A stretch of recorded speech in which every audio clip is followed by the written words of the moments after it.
The streets of Nepal have erupted once again, this time over the right to speech and against what protesters call corrupt leaders. Hello and welcome to The Print. My name is Devdatta and today we discuss why large-scale protests have erupted in Nepal. At least 19 people have died as part of the protests as of now.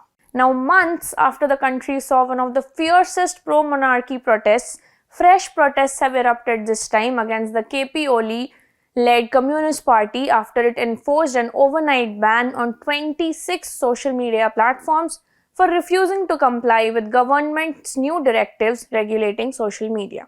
At least 19 people have died, 42 have been injured according to local reports. Dozens of Nepalese youth took to the streets demanding accountability, transparency and above all freedom of speech on Monday morning in Nepal. The ban that came into effect on Thursday midnight was criticized severely by human rights groups and journalists. However, the IT ministry, in its defense, said that the companies had been allotted a week to register following the court order but had failed to meet the deadline. Subsequently, an order to deactivate all platforms had been issued. Now, tensions simmered over the weekend and by Monday morning, the anger spilled over to the streets, including PM Oli's hometown, Damak. The government has now called for an emergency security meeting even as the country is under a nationwide curfew. The immediate cause of protests were the enforcement of a government directive, but what was this directive? The directive mandated the registration of all social media platforms with Nepal's Ministry of Communication and Information Technology. This follows months of legal and administrative efforts to enforce mandatory registration of all social media platforms that are operating in Nepal.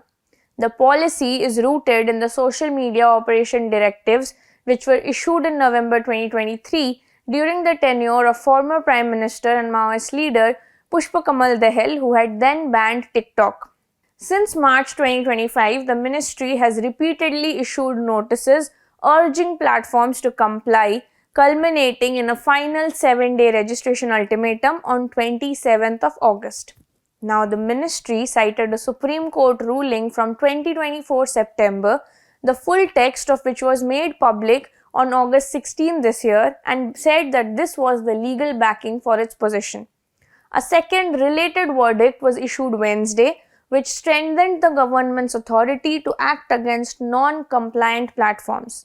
In its decision, a rare 9-member extended full bench of the Supreme Court, led by Chief Justice Bishambar Prasad Shrestha, ruled that both digital and social media networks must be registered, monitored, and held accountable.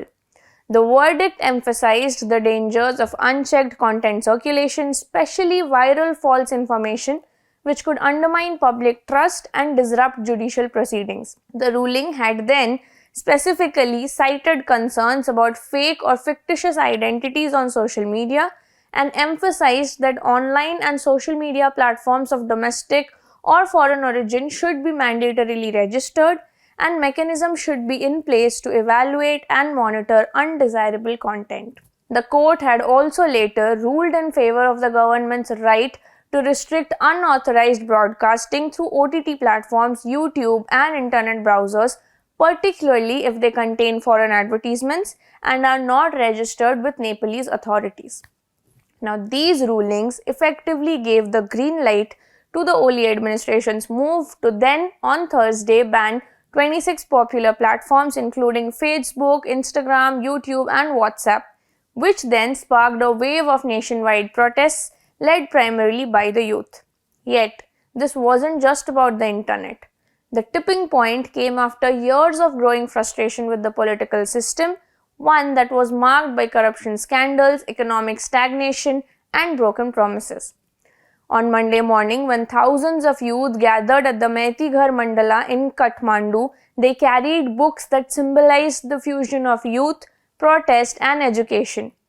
The rally, organized by the NGO group Hami Nepal, had already sought prior approval, but soon it quickly spiraled into chaos. Protesters breached barricades near the parliament, leading to violent clashes in New Baneshwar. The police then responded with tear gas, water cannons, baton charges, and eventually live ammunition. Now, Nepal has cycled through 14 governments in 16 years. Each coalition collapses faster than the last. Political instability has bred corruption, youth unemployment, mass migration, and rising debt. Many young Nepalese now see no future in their homeland until something changes dramatically. Now, with China competing for influence in Nepal, the country finds itself entangled in geopolitical power plays while its people demand answers to very local problems like jobs, justice, and freedom. Nepal has been on the boil since the beginning of this year. Earlier in March, royalist factions re-emerged, staging separate protests calling for the restoration of the constitutional monarchy and the return of Nepal as a Hindu state, which was a direct challenge to the secular republic which was established in the country in 2008. That rally in March had also led to the death of at least 2 people, including a journalist, and had left dozens injured. Now, with the protests emerging again, even editorials are issuing warnings over the fragile state of democracy and how protests have earlier toppled governments in South Asia recently. The Kathmandu Post in its editorial wrote, and I quote, "The government would be foolish to take the youth protests slightly. Such impromptu youth-led movements have toppled even entrenched regimes even in our own neighborhood, most recently in Bangladesh. These movements have a momentum of their own and it is impossible to predict their outcome. But the world over, what fuels them is the apathy of the old establishment to the concerns of the youth and the systemic efforts to suppress free speech." According to the editorial, the anger of Nepalese youth is justified as well. The decision to regulate social media platforms in order to bring them in line with Nepal's legal and social realities was right, but the execution was dead wrong.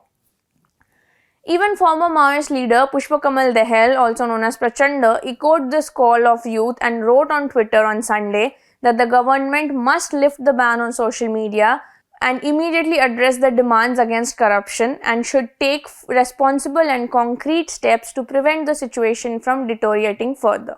He also added that the government should not have the audacity to use force against the protest because it is clear that the movement against corruption continues. This is a developing story. Stay tuned with The Print for more details.